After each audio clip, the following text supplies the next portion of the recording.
we welcome in our Kings insider, James Ham. Hammer, something or nothing. Chris Huerter starting in place of Kevin Huerter. I think we need more clarity from Mike Brown.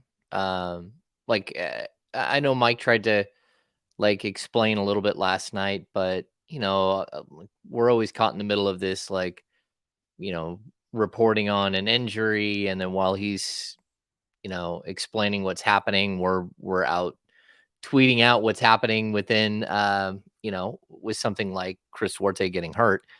I'm not sure yet, and that's like as honest as I can be. Do I think that there's a possibility that there's like a long-term situation here? Maybe. But I also know that, first of all, Duarte got hurt in the game. Yeah. And so that's going to be part of this equation. Like, is he healthy enough to play on Wednesday and Thursday? Is he healthy enough to play next week when the season tips off? And if not, I would expect Kevin Huerter to be the starter. And either way, it's very possible that Kevin Huerter is still the starter. We just need we need more from what Mike's plan is here at this point. And I know, like, talking to Kevin Huerter last night, he's very confused. Like, at least he understood that they were going to go with this and give Chris a shot. But the line he said was what they were going to give it a week and see how it looked, and then assess at the end of the week. And that's not really a good feeling if you're somebody in his shoes, because what does that mean? Yeah. So yeah, it's definitely not what we expected, but I keep feeling like there are things that we didn't expect that are happening right now. Like, I did not expect JaVale McGee to all of a sudden be in the rotation and be scheduled to play, 13 to 15 minutes a night. That's not something that I would have dreamed of, 2 months ago, because he wasn't on the team yet. But even when they signed him, you were like, okay, this is another guy to compete for the third, fourth center position. Mm-hmm. Take us back in time a little bit, Hammer. Like, how did that come about? I'm assuming Mike just offered up, like, hey, I'm about to start Duarte on Sunday's game. And what was your initial thoughts about it? Was it kind of just a throwaway line for you, or was it something that you perked your antennas and was like, yo, this is maybe bigger than just starting a preseason game? Yeah, it's interesting. So we've been watching all preseason long with the jerseys that everyone is wearing during practice. I think mostly it was the initial thing was it was Sasha Vezenkov watch, right? So you get the starters wearing black tank tops. The second team is wearing gray tank tops. The third team is wearing blue, I believe, and the fourth team was wearing red. And we kept seeing Sasha wearing blue and like, okay, is he not part of the rotation? This is interesting. And the answer is at this point, like, maybe not. Like, he'll play, but does that mean he might be the 10th and a half man at this point, not the 9.5 man, like that little half there. So we started seeing that, and then I didn't get to make it out to practice on Friday because I had a business meeting up in Roseville. And I saw videos that some of the guys put out, and my first thought was, Kevin Huerter's wearing gray. And so when we got to practice on Saturday, Kevin Huerter was wearing gray again, which signified that he was playing with the second team. And Chris Duarte was sitting on the sidelines. He wasn't out on the court. He was sitting talking to somebody, and we couldn't really see what he was wearing. And then when he stood up, he was wearing, the black jersey that usually goes with the starter. So it became the first question that we asked Mike on practice on Saturday. And of course, Mike, was very clear. And again, that becomes another situation where, Jason Anderson and I, we drop our cameras, our phones, and we start tweeting out right then that Chris Duarte is starting on Sunday.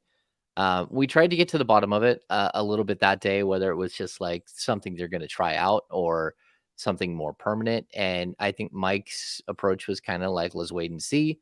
We know what Chris does. We certainly have a really good idea of what Kevin Huerter does. He started 75 games for the Kings last year. He was their third leading scorer. one of the better 3-point shooters in the NBA last season. And then you have this new guy who, like, most of us know who Chris Duarte is, but he barely played last season because of injury. And in the season before, in his rookie year, he was really, really good. He was impactful for Indiana, but he couldn't stay healthy last year, and he lost his job. He lost his spot in the rotation. Then he lost his job with the Pacers completely as they started to morph into something different. So, yeah, I think this is an interesting thing, but it's also something that we've brought up a couple of times. Kevin Duarte is a Mike Brown type of player. We're talking about a two-way player here. We're talking about a guy who in his rookie season was excellent on the defensive end. And, his defensive metrics were really good. And he's physical. He's tough. Like, these are the traits that Mike Brown, in past stops has valued. And so it's not surprising to see him in the conversation, but it is because, we kind of felt like this was going to be the way the season went, that things were pretty set with the starting five. Injury. Yeah. I mean, I'm drawn back to a time earlier this preseason in a media scrum where Mike said, yeah, I'll probably mess around with the second five and the third five, but probably won't touch the first five. And yet here we are. And so I'll ask, injury notwithstanding, or soreness, or, whatever the update is on Chris Duarte, all of that notwithstanding, did either of those two guys help their cause last night? Yeah, I thought Chris Duarte was really impactful with the starters. Mm-hmm. Like, I thought he was. I thought he moves well without the ball. Him and Sabonis clearly have chemistry. Like, they played together for a year and a half together. And this is something I brought up on the Insiders too. Like, Chris Duarte, like, Sabonis mentioned to us the other day that, like, there's a language barrier with Chris Duarte. He English is not his first language, and there's a language barrier. And I think having Domas there is big because they've worked out together a bunch this summer too. But, like, people forget Domas speaks Spanish fluently. And so to have a player on the court with you that, like, when you're having things thrown at you from the coaching staff and changes, and, like, you need to be here, you don't need to be here, or, like, even when you're calling out calls from behind him as he's, like, in game action, Sabonis has the ability to switch back and forth between, like, Russian, Lithuanian, English, Spanish. I would assume that, if he wanted to learn French, it would take him like 5 minutes. So that's something that actually helps on the court. The Kings do have Jordi Fernandez on the sidelines who speaks Spanish fluently, but you have to remember that, like, someone who, while Chris Duarte speaks basketball, he also processes language in Spanish first and then, translates it in his head. So, like, these are things that actually do matter on the court. And I think that the flow of the game and everything looked really good when he was on the court, and defensively, maybe they were a little bit better, but it's not like you were playing against Steph. It's not like Chris Paul was out there, Draymond wasn't out there. So it's really hard to gauge, like, where you're at. And then I didn't think Huerter played poorly. He missed some shots. But, like, look, we all know that Kevin Huerter's, like, one of the craziest streak shooters we've seen. Like, for the first 6 weeks of last season, he shot 50-something% from three. And the last 2 weeks of the season before they got to the playoffs, he did the same thing, right around 50% from three. So you're looking at two very contrasting style players, but I also think there's a really weird dynamic here, because if Chris Duarte is your starting shooting guard, what does that mean for Kevin Huerter? That means that Kevin Huerter's not your backup shooting guard, because that's Malik Monk. We all know that. So where that means he's sliding over to the three. So again, there are layers to this that I don't think we've fully, like, been able to, like, wrap our heads around at this point. But this could all be for nothing. This could just be Mike Brown tried something, an experiment for a weekend to see how it would look. He wants to get Duarte some minutes with Sabonis, with the starters, because in the normal gameplay of a season, these guys will play together. And that's the way it goes. Like, so I think this could be much ado about nothing. It also could be a really interesting, like, next 10 days building up to the season. So here's the question that you would be able to answer perfectly, right? Because it could be much to do about nothing. When I watched your interview after the game with Kevin Huerter, it did not feel like it was much to do about nothing coming from Kevin Huerter's side. And I'm just speaking off of just watching, listening to him. I mean, his tone is always about the same, but it felt like it came off at least like there was some frustration, on his end as to why this is happening, or, uncertainty as to whether or not, he knew this was where it was going to lead.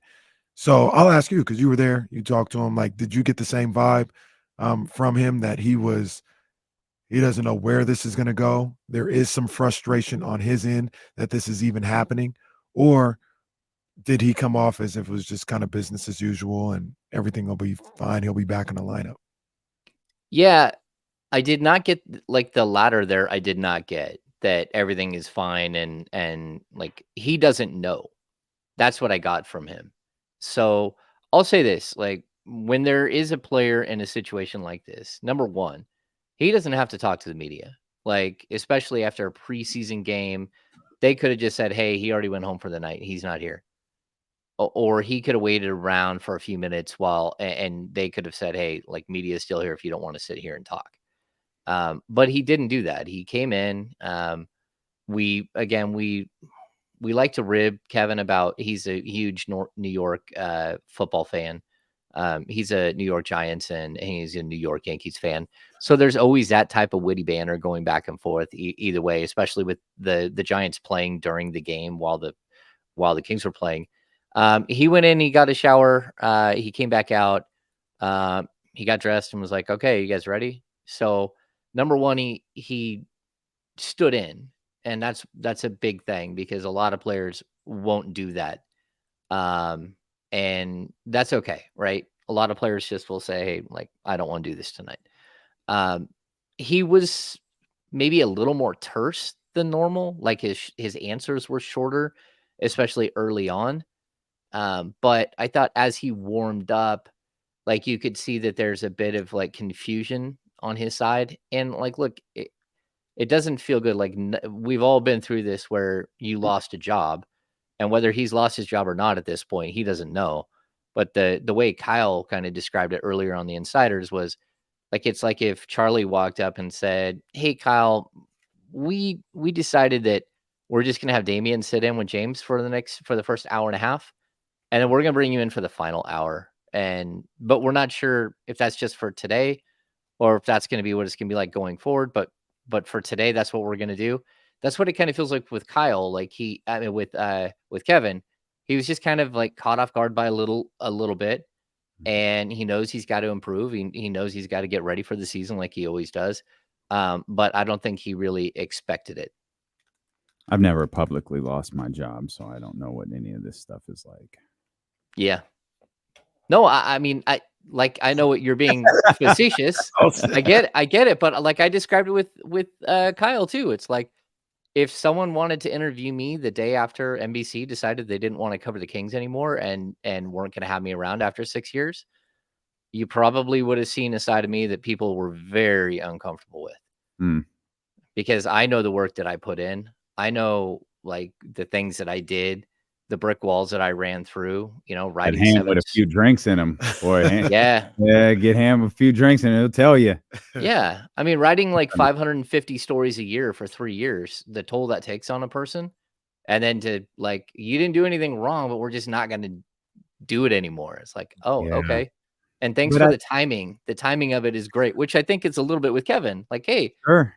Yeah. I should be gearing up and getting ready for my season. And all of a sudden I'm like trying to figure out where I'm at with this group. And I don't think he expected that. It feels like there could be a couple of different things at play here. So I'll ask you a question that we're kind of glued to. You may not even had a chance to hear this yet, James, given how busy you've been, last night and today. But Monty joined Mark and Richard Jefferson yesterday on the broadcast. And one line that Monty said that stuck out in my head, it's actually a line Kenny's been saying, for a while. But Monty said we have to improve our defense without sacrificing our offense. And he raved about how important the offense was to everything that they did last year. it feels like it boils down to me if Kevin Huerter is back to shooting, 45, 50% or even 40+% from 3. I don't know that Mike would make this move no matter how frustrating Kevin Huerter is on defensively or how frustrating Kevin Huerter is defensively. Yeah, I mean, you have to have someone that can replace him, right? Again, And that's probably not Chris Duarte.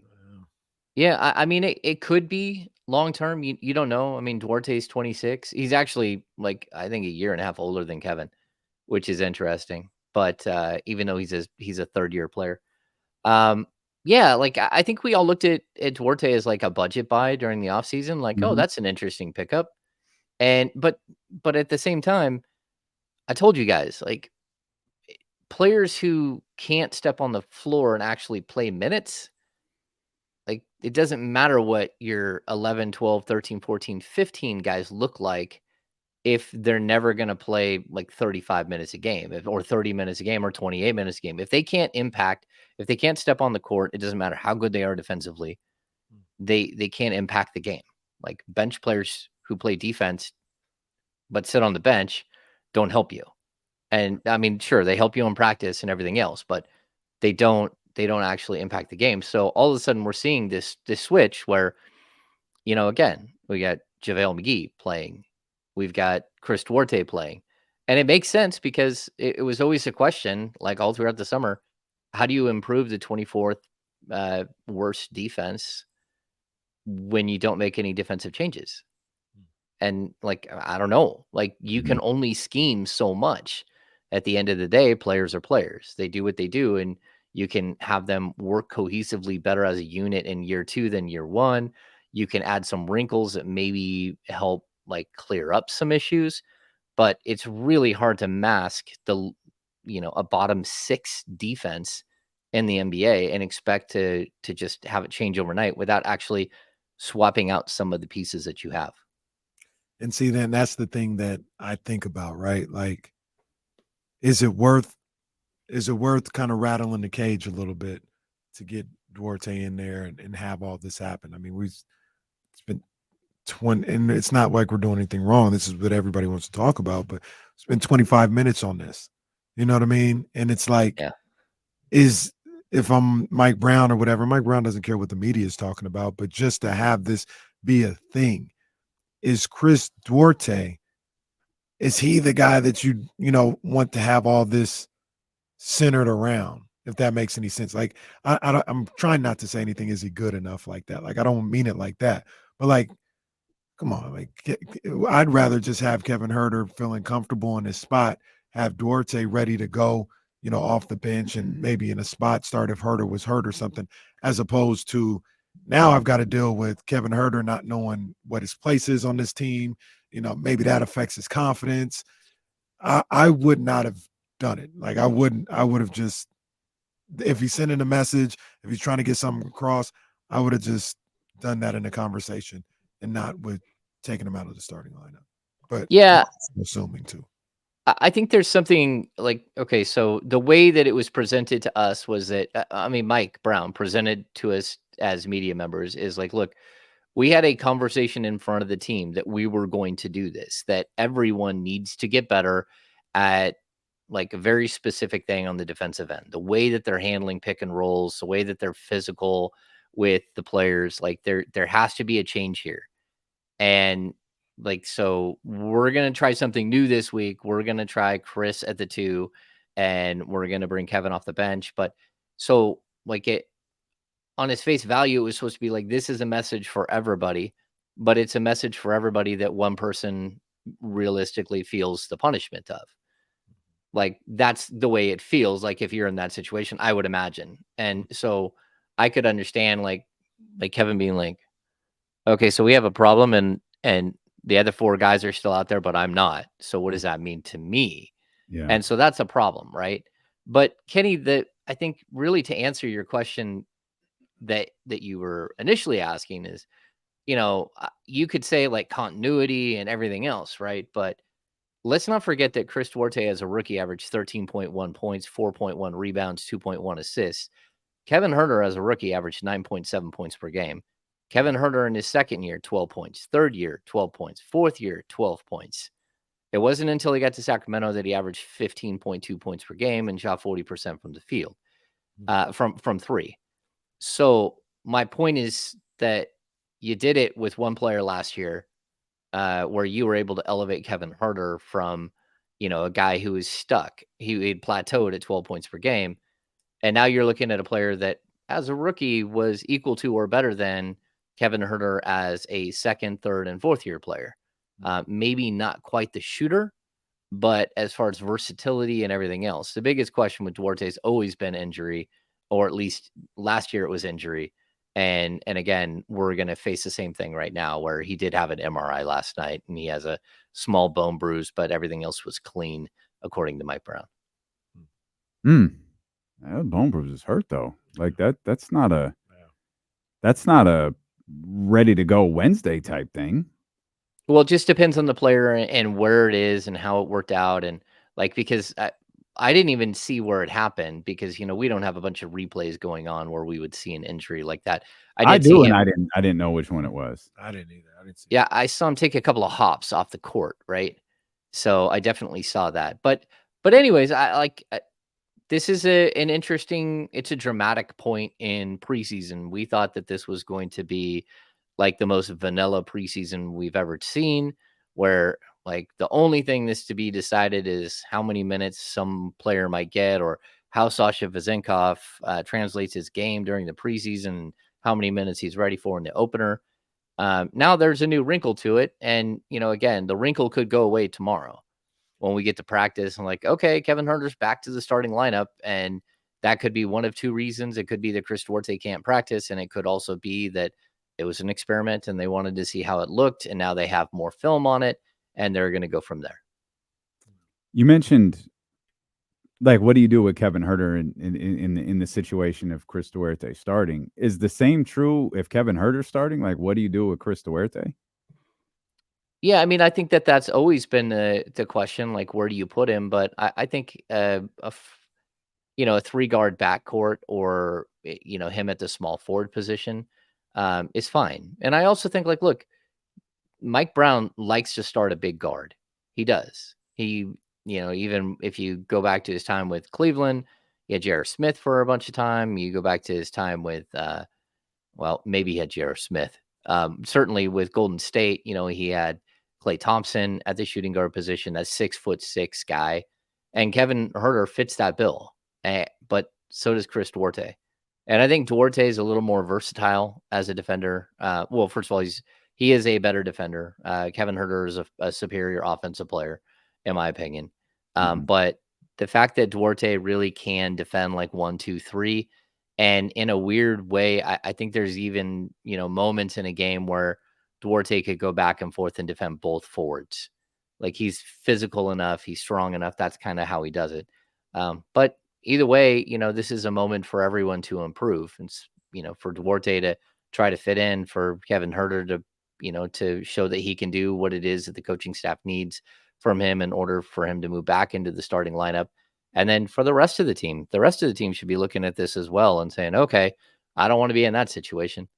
And that can be, again, we talked to Mike early in preseason about their rebounding woes. The rebounding woes are still there. They're rebounding, they're getting out rebounded in every game. And, at what point do you start having heart-to-hearts with your veteran, Harrison Barnes, who's got 2 rebounds in 3 games? These are things that you got to start talking about. It's not just about the defense. The way you end a defensive possession is with a rebound. And if you can't get a rebound, like what happened last night again against that team, where against Golden State, where all of a sudden you're starting to see rebounds fall the wrong way.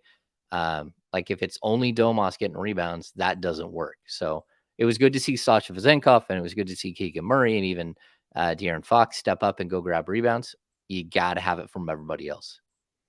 Let's talk more about Sasha.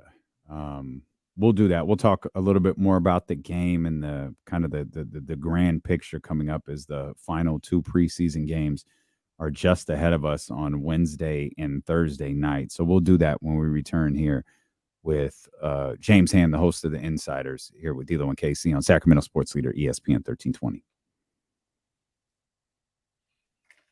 I think I finally hit the point where I might be freezing to death. It did get really cold. Oh, that's funny. I'm going to answer a couple of questions in the chatty house. First of all, Huerter said I have to get quicker and better condition in the off season, and it looks like neither of those were addressed. That's not the case at all. Like Kevin Huerter looks just like Kevin Huerter last year. The only difference is every shot isn't going down. In my opinion, like I think he did get in better shape. I think he is ready to play. And like, I don't think this has anything to do with that. I don't think he looked exhausted. Which is again, same dude saying that. I do think he looks stressed out because like this whole thing is new. I don't know. I'll answer this. Huerter is not hitting his shot. What else does he do? Sounds very familiar with another two guard the Kings had. Oh boy. Kevin Huerter is an excellent setup man. He's actually a very good passer.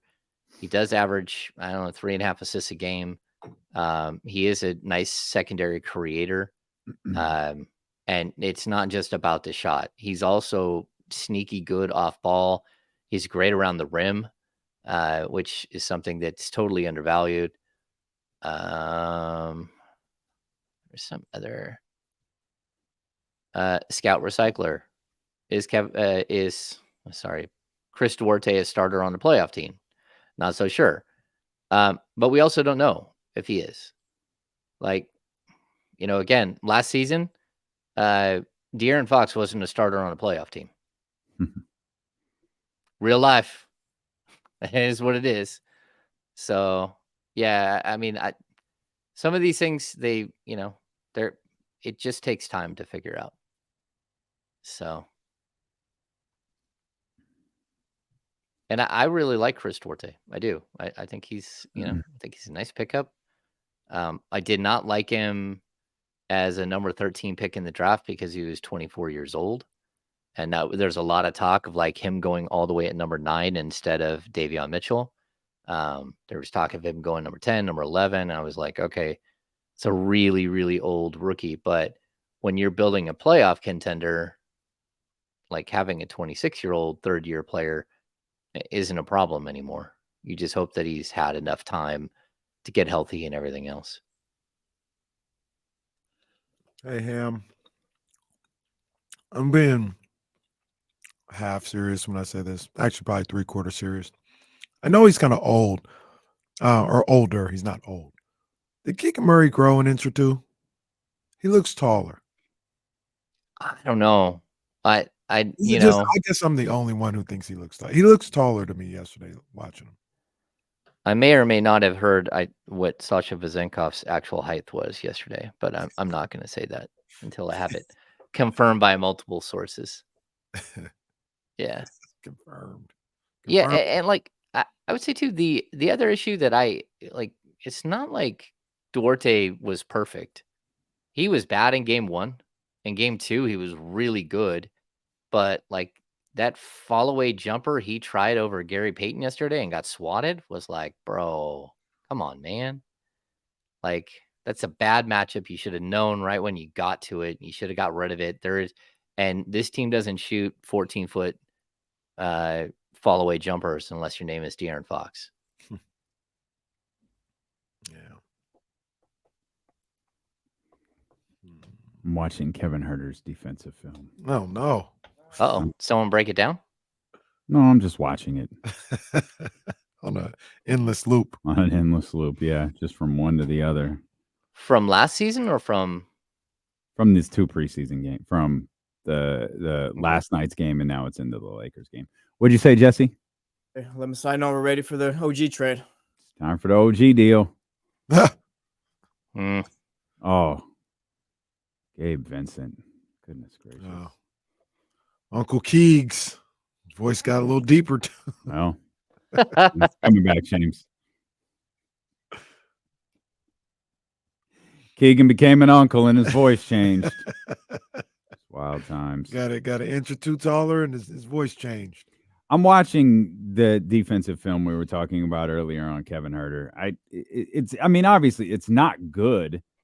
I just don't know how much worse it is than everybody else. Again, it's not good. It's just not like, oh my gosh, there's a bunch of elite defenders out there. And then Kevin Huerter. That's not really the case. Like, I don't know. I think this is nothing. I don't think Mike's I don't know what Mike's intentions were, James, but I don't think it's resulting in Kevin Huerter doing anything but being the starter when next Wednesday rolls around.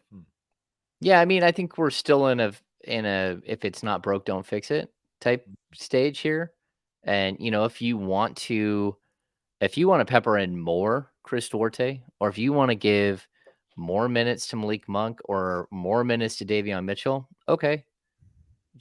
But like this whole thing, it's kind of upsetting the apple cart. And again, I think it's going to take care of itself here because, we got 2 preseason games left and it's a back-to-back. Like the second one, I'd be very surprised if any starters played at all.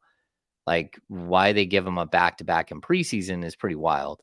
And it's like a home and road, right? Or a road and home. So they're going to be in Golden State on Wednesday, back here for Utah the next night. And of course, Utah is who you open the season with. So you don't want to give them any of your scouting report. So I really do think that like this thing will probably take care of itself just because, look, if they start the starters and on Wednesday, there's a good chance Huerter has to start. It is what it is, and right. I think we can also look and like Colby Jones has played really well. He's not stepping in and taking a starter role. But man, Colby Jones is fun to watch. That dude knows how to play the game. Do you have any idea at all how Mike is going to approach those 2 games? These coming up? Like, is he is De'Aaron and Domas going to play a back-to-back? I wouldn't expect. And if they do, it'll be like first quarter and then they'll be out. Like he'll go cut back to like 8 minutes or something. I at least that's what I think. It's possible he also just goes straight up with second team. Or just second don't team, play him third on team. Wednesday and play him Thursday here at the arena. Yeah. Give the dental office, the what they gave you. Give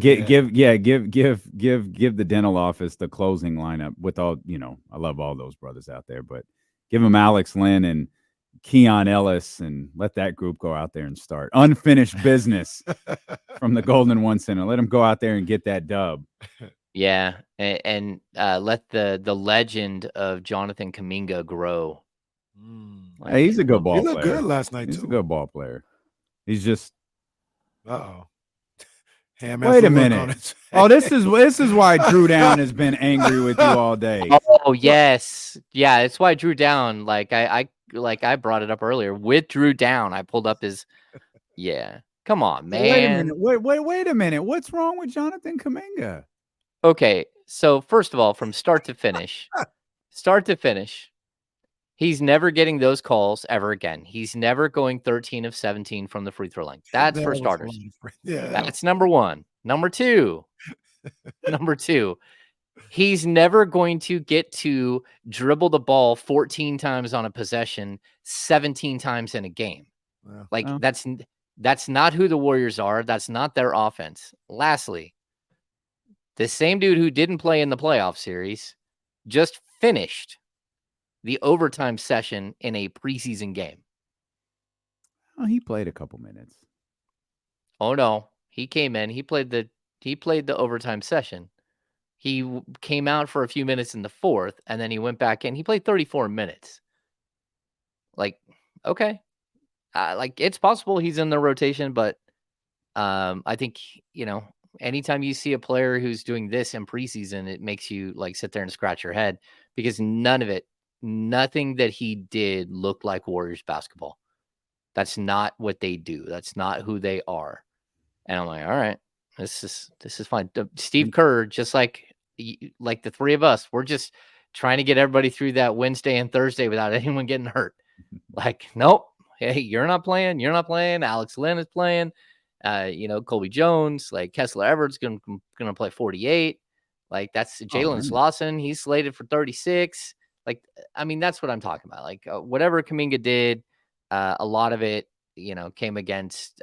He kept playing like long after the Kings had pulled starters and everything else. So maybe it works out for him, but I just know that Klay Thompson one time scored 63 points and he dribbled the ball 12 times. And I watched Kaminga dribble the ball 12 times on like 20 plus possessions last night. That's just not who they are.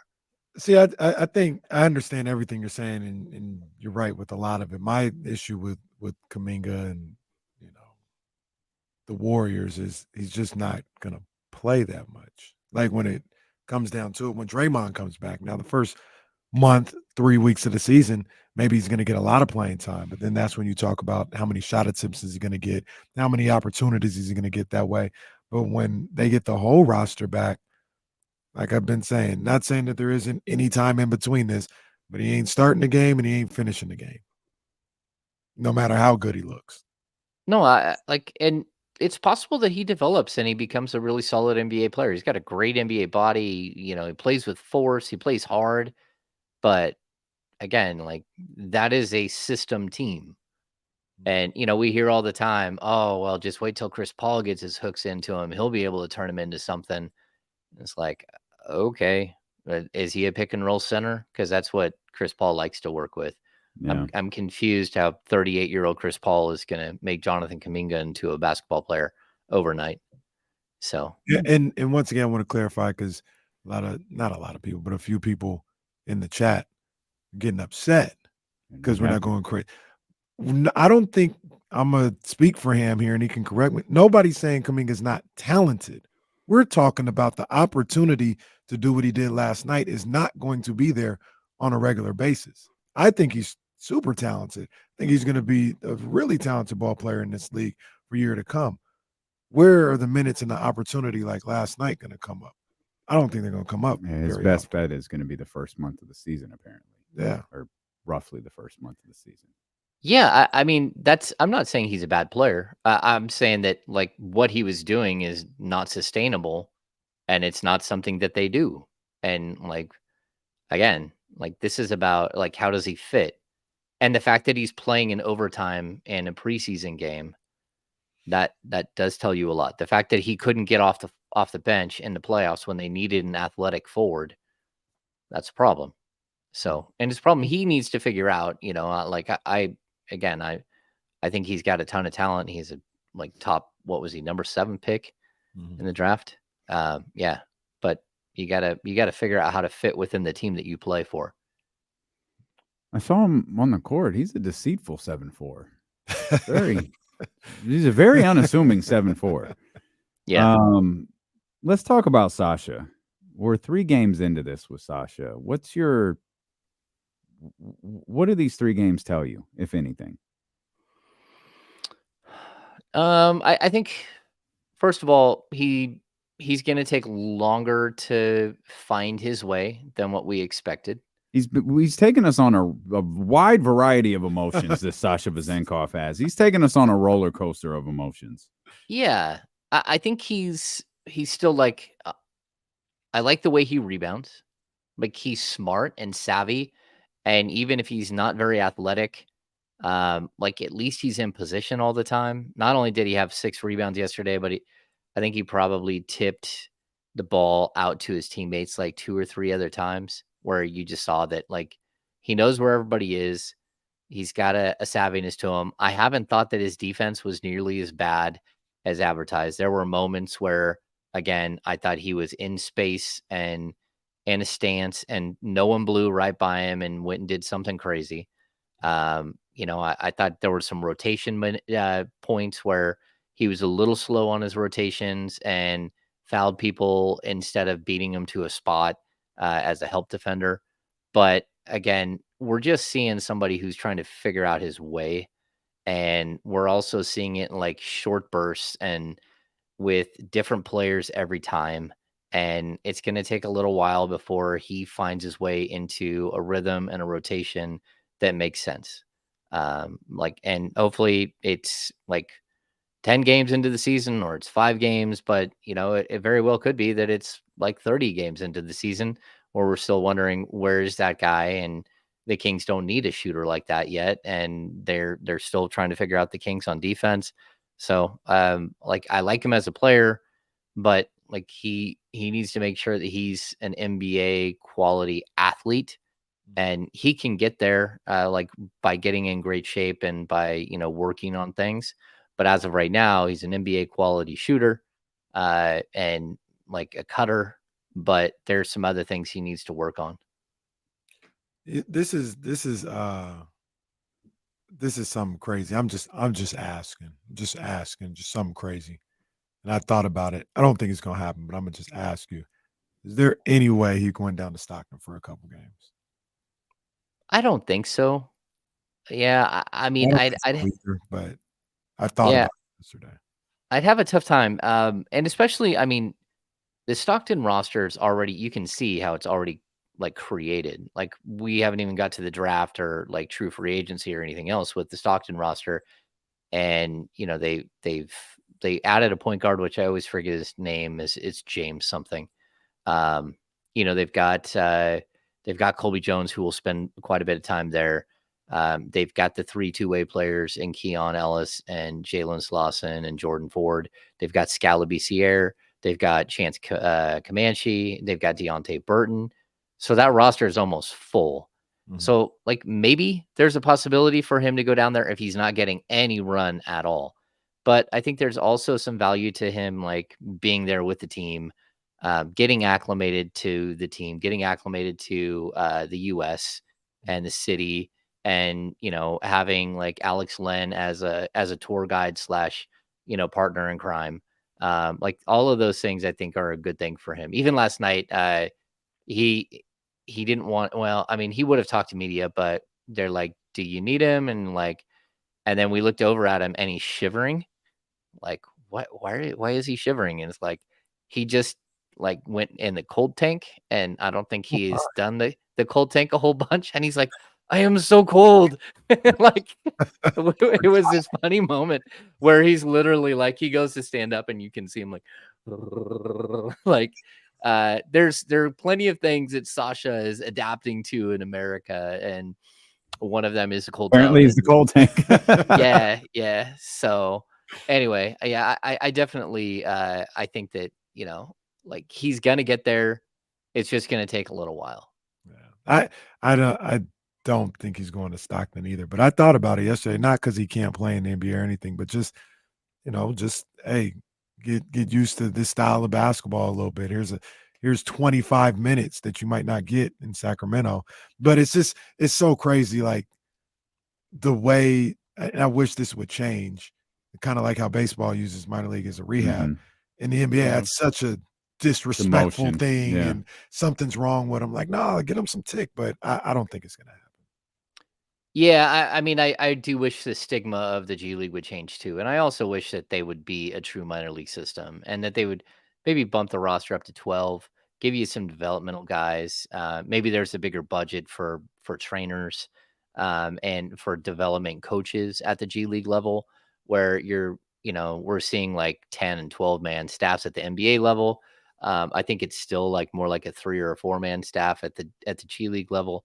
I'd like to see them bolster some of the things that they're doing there, so you can help these kids, develop and learn the game better, and get fundamentals. The speed and the athleticism of the game changes quickly from the college level to the pros, but then you have the G League where you have a ton of super athletes, but a lot of like unrefined athletes.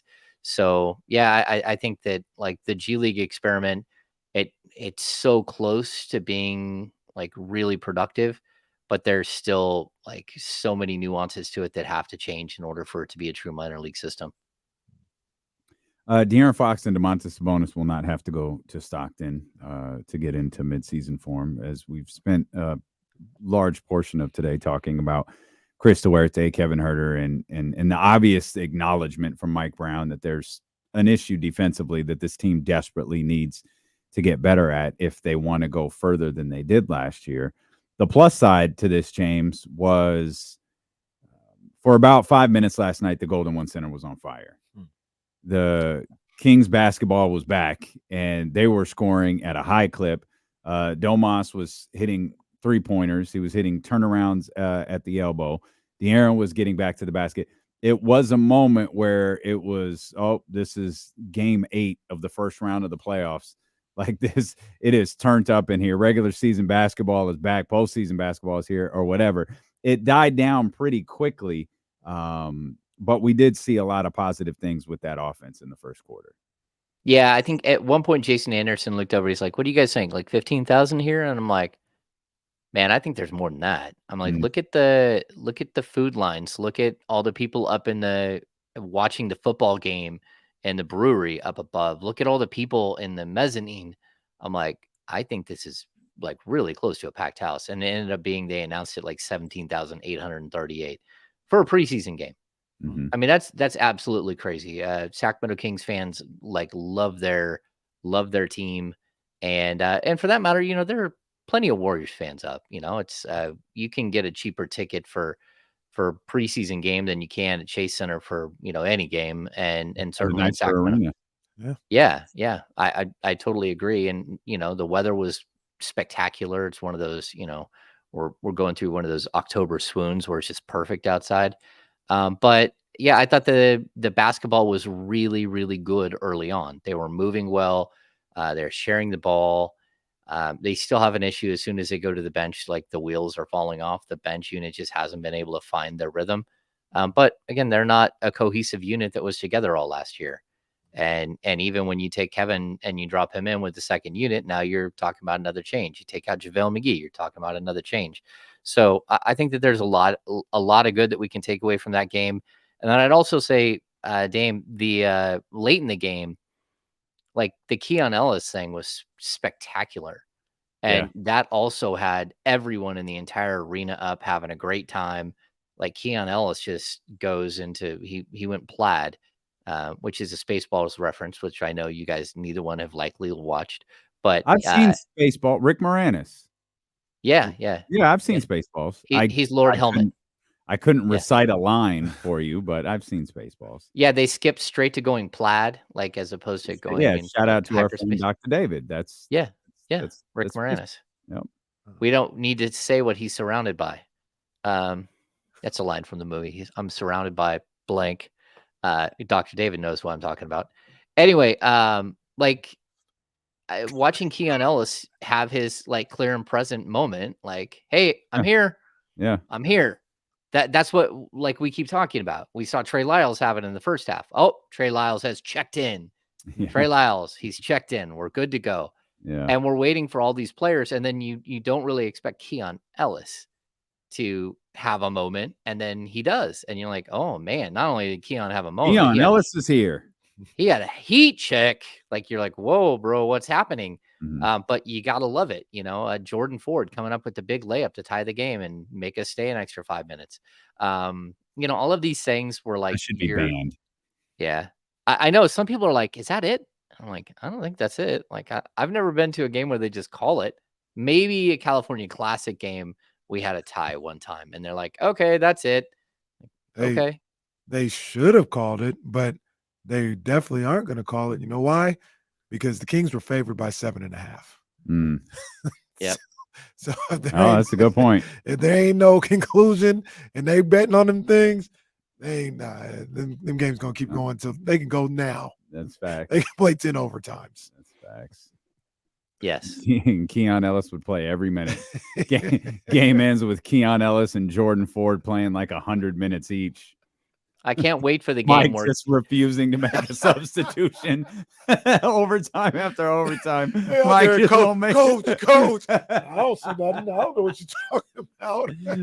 De'Aaron's back in the cold tub. He ain't even coming out. I can't wait. Back in the cold tub. Domas went home. Like, I don't know what to tell y'all. As a matter of fact, I'm out. Y'all finish this up. Mark Jones will coach. I can't wait for Thursday when Keon Ellis scores 28 points in 34 minutes and has 17 free throw attempts. James. Come on, man. What Kaminga do to you, man?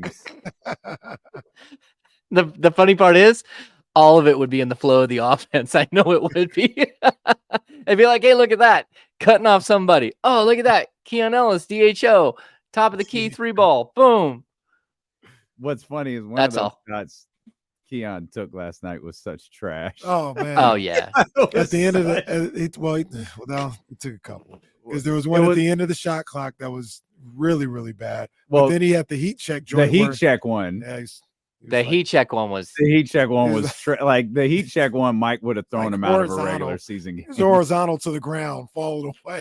Like, you could see him over there with the giant hook, like ready to just grab Keon and you rip him off the court as soon as he runs by. Like, nope, that was all. That's all, folks. No more of that. He had a good moment last night, though. He was playing well. Hit some big time shots. I hate this, but the show is about to end. I'll throw this one last thing at you. Out rebounded 53-41. Is that going to continue to be a problem? Is that worth keeping our eye on? I think it is. And Mike Brown said he wouldn't address it until it became like a true problem. And here we are. We're still talking about it. And like we just have not had the moment where 5 guys go rebound. And it like at some point it's got to change. All right. We got ESPN programming coming up for a couple of minutes, and then Cowboys Chargers. Who's winning tonight? Cowboys. Chargers. Are you just doing that to be? I think the Chargers are better than most people. I think the Chargers are ass. Oh, you got Chargers. You got the Chargers. James shaking his head. You got the Chargers. Wow. Damian Whitner here on ESPN 13. I really enjoy watching Justin Herbert throw the ball. Right. That dude can throw the ball. All right. All right. So now I'm rooting for the Cowboys. Ain't this something? All right. Yeah. Appreciate things y'all. back to normal now. Back to the boyhood team. Cap. All right. But all 3 of you can go to hell. I'm going to do another radio show on 102.5. Y'all can come over and hang out with us. We appreciate you so much for being with us. Make sure you